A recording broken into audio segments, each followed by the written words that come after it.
नमस्कार दर्शक बंधु।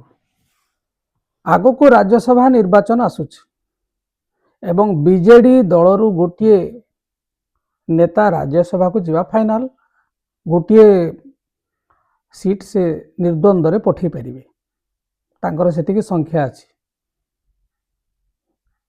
तेणु सबुठु जहाँ बड़ चर्चा होछि जे सुजाता कार्तिकेयन राज्यसभा जाई पारंती।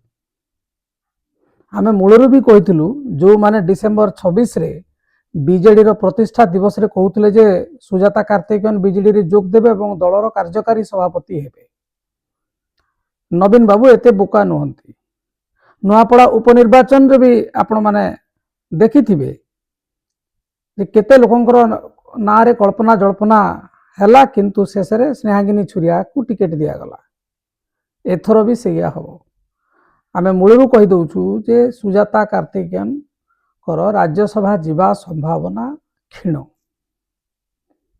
तार कारण होछि वर्तमान पांडियन वीके पांडियन एवं सुजाता कार्तिकेयन कर राजनीतिक निष्पत्ति एक नुह अलगा अलगा पथरे चालुचंती बोली चर्चा होछि एवं कुआडे बहुत दिन पर विदेश रु पांडियन आसिबा परे नवीन निवास मध्य जाई नाहंती। तेणु करी सुजाता कार्तिकेयन को राज्यसभा पठई दल भितरे थिबा असंतोष को आहुरी बढ़ेबा को नवीन बाबू चाहिए नहीं बोली हमर विश्वास।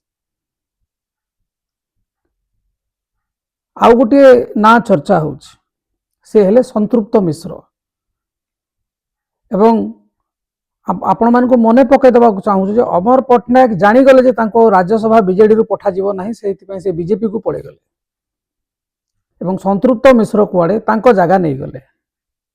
किंतु आमको जहाँ लगुच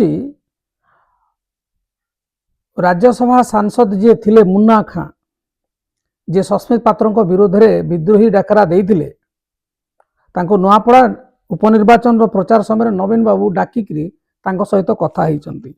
दलर जदि सेकुलर भैल्यू को इंटैक्ट रखा हुए ताहले मुन्ना खां आउ थे प्रार्थी हो पारती बोली चर्चा होछि एवं सबुथर भली एथर भी राज्यसभा निर्वाचन समय रे गोटी चालना करिबारे नवीन बाबू बहुत धुरंधर एवं देखिबे जड़े नुआ व्यक्ति जहाँकर ना आदौ मीडिया रे चर्चा को आसु नथिबो से बीजेडी तरफ राज्यसभा प्रार्थी हो पारती बोली आमर आशा। आपण मानकु कोन लागुछि कमेंट माध्यम रे लिखिकी जणा।